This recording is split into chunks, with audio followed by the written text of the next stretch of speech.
به درودی دل خود گرم کنیم و چه زیباست کنار یاران. بوستان سعدی باب 5 در رضا. شنیدم که نابالغی روزه داشت. روایتگر میهمان سامیا.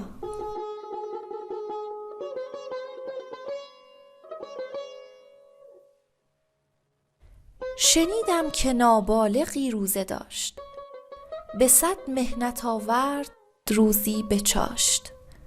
به کتابش آن روز سائق نبرد، بزرگ آمدش طاعت از طفل خرد.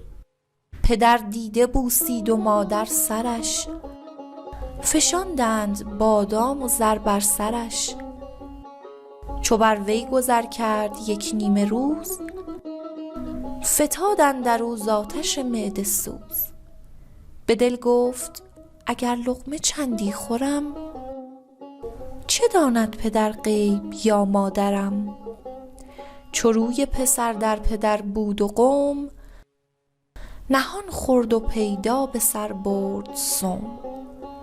که داند چو در بند حق نیستی، اگر بی وضو در نماز ایستی.